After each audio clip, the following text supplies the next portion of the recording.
여러분 안녕하세요. 취업 컨설턴트 김하늘입니다.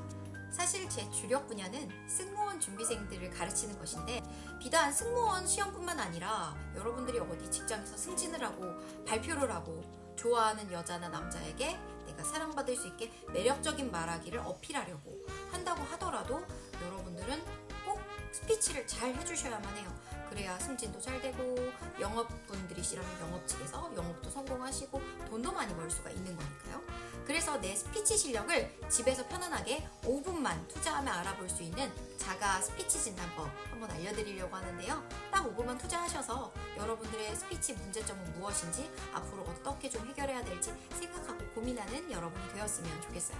그러면 한 단계 더 풍부한 삶을 누리실 수가 있을 겁니다. 우선 5분 중에 1분은요, 말을 하는데 그냥 말하는 게 아니라 이런 스마트폰 하나를 준비해서요, 찍어보시면서 말하기라고 말씀드릴게요. 우선 타이머를 설정하시고요. 60초 동안 찍어주시면 되는데 내 말하는 모습을 녹화를 해서 보셔야 되기 때문에 녹화를 할 때에는 전면캠이 아니라 셀카 아니고 후면캠으로 놓고 거치대 놓고 요 정도 바스트 각도 딱 이렇게 가슴 위에 상반신까지 나오고 얼굴까지 나올 수 있게끔 찍어주시면 되겠습니다. 이렇게 하는 이유는요, 내 표정이나 몸 흔들림 그리고 내가 손을 사용하는지 등을 확인하기 위해서고요. 청중 앞에서 스피치를 할 때 거울을 보면 참 좋겠지만 거울이 없잖아요. 그래서 실전과 동일한 상황에서 나를 놓이게 하기 위해 후면캠으로 사용을 해라 라고 이야기를 드리는 거예요. 말을 하실 때에도요, 사실 말하다가 버벅거리거나 좀 끊기거나 절 수도 있어요. 근데 이때 주의하셔야 될 거는 60초라는 시간 동안 절대 말을 끊으셔서는 안 된다. 그래서 끝까지 어떻게든 마무리를 짓는다라는 느낌으로 이어가시는 게 좋겠습니다. 이거 해보는 거 쉽지 않을 겁니다. 굉장히 짜증나고 이거 나 못하겠는데? 20초 하고서도 그냥 포기하고 싶은 순간이 오더라도 이게 말 잘하기의 시작이니까요. 여러분들 이 단계 꼭 통과해 주시길 바라고요. 그럼 말을 그냥 60초 동안 하느냐? 아무 책이나 이렇게 준비를 해주셔서 책에서 이렇게 키워드를 보는데 여기 앞에 겨울철 대표 간식 붕어빵이라고 나와 있네요. 그러면 우리 붕어빵과 관련해서 내가 어필을 해보는 거예요. 승무원 준비생 친구들의 비교를 해서 이야기를 해주자면 여러분들이 말해야 되는 말의 대상, 청자는 누구일까요? 항공사 면접관 분들이시고 나이는 40, 50대 이상의 임원 면접관 분들이시겠죠. 그래서 이분들의 마음을 사로잡을 수 있는 그런 말하기를 해주셔야 되는데, 그래서 이 붕어빵과 내가 승무원으로서 얼마나 어필이 될 만한 인재인지를 결부시켜서 60초 동안 컨셉 있게 말해주시면 됩니다. 그래서 저 사람은 너무나 우리 회사에 필요하다, 뽑아보고 싶다 라는 마음이 들게끔 이야기를 한다고 가정하고 시작을 합니다.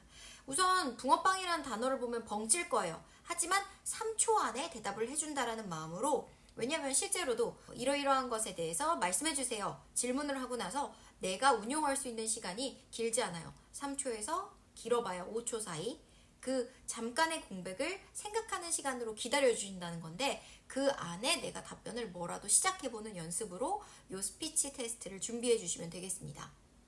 60초 시간 타이머 설정해 주시고요. 띠링띠링 60초가 끝났다고 하시면은 그때는 이미 말이 마무리가 딱 맞춰서 됐으면 좋겠어요. 말을 다 했는데도 2, 30초나 시간이 남았다. 이거는 말에 대해 효율적 시간 운용을 못하는 거라고 간주해서 스피치 실력을 중위권 밑으로 바라봐 주셔야 될 것 같아요. 자, 5분 중에 1분은 말하는 걸 찍는 걸로 한번 보셨다면 나머지 3분은 그것을 받아쓰기 하는 걸로 쓰셔라 라고 이야기를 해주고 싶어요. 사람한테 가장 있어야 하는 부분인데 사람들이 대부분이 못하는 것, 이것이 영어로는 메타인지 한국말로는 자기 객관화라고 부릅니다. 자기 객관화를 잘할 수 있으면 얼마나 좋겠어요. 그래서 이거 못하니까 큰 돈을 주고 전문가에게 가서 또 체킹받고 여러 사람들한테 이야기를 들어보고 하는 것이 아닐까요? 근데 이 5분 자가진단법은 굉장히 간단합니다. 내가 1분 동안 말한 것을 녹화해놓고 3분 동안에는 그것을 받아 적기를 그냥 그대로 해보시면 되는 거예요.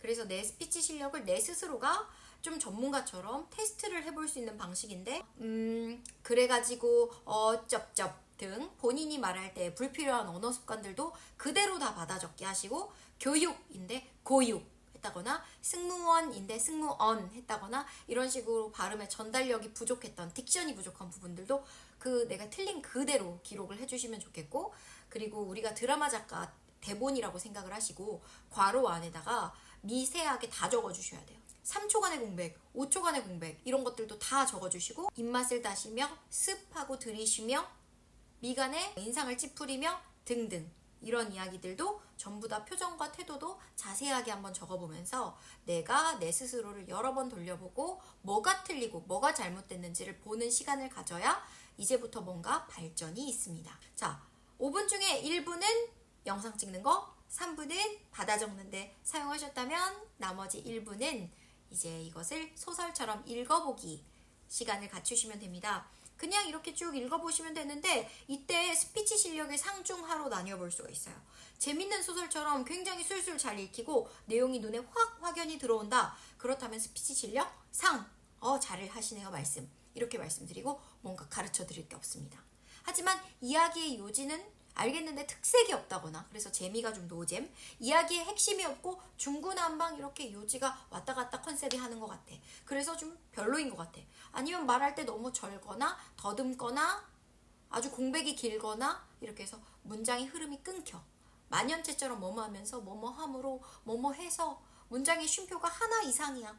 이런 경우에는 무조건 전달력이 낮기 때문에 스피치 실력 중이라고 말씀드리고 싶고, 스피치 실력 중도 사실은 쉬운 일은 아니에요. 말하기에 뭔가 내가 그래도 해보았고 남들 앞에서 자신있게 이야기를 해본 사람만이 그래도 중 이상은 갈 수 있다. 그래요. 선생님 저는요 뭐 영문과 출신이라서 항상 이렇게 언어 쓰고 이야기해서 개인과제 제출하고 해서 그 하다못해 PPT 같은 것도 별로 경험이 없어서 말하기가 좀 어렵고요. 저 극아이예요. 아이라서 말을 잘 못해가지고 이런 경우에 특히 이런 실력 하 받는 친구들 많은데 켰는데 우선 당황해. 붕어빵이란 단어를 보고 말을 할 게 머릿속이 하얘지면서 아무 생각도 나지 않아. 이런 경우들. 그리고 이야기를 하는데 자꾸만 절고 더듬고 반복해서 했던 말 또 하고 했던 말 또 하고 이게 도대체 뭐야 싶은 전달력이 완전 낮은 경우는 스피치 실력 하로 분류됩니다. 저도 상이 돼야 합격하고 저도 승진하고 저도 직장에서 인정받을 텐데요. 그런 분들을 위해서 제가 1월부터 스피치 집중반이라는 클래스를 개설했습니다. 조금 생소하실 수 있겠는데요. 딕션이나 발성, 발음이 어려우신 분들, 호흡이 좀 어려우신 분들 뿐만 아니라 그래서 기본기도 알려드리고 이야기하시면서 자꾸만 기계적으로 뭔가 외운 듯한 말투, 말을 하는데 되게 거북하고 무슨 말을 하는지 요지를 모르겠다, 스피치 실력이 엉망이다 하시는 분들은 저에게 오십시오. 4주간의 스파르타 훈련법을 통해서 여러분들을 스피치 잘하는 사람으로 제가 빠르게 교정해드리겠습니다. 오늘 강의도 유용하고 재밌으셨다면 좋댓구알 좋아요, 댓글, 구독, 알림 설정 띠링띠링까지 부탁드리고요. 다음에 더 좋은 컨텐츠로 오겠습니다. 안녕.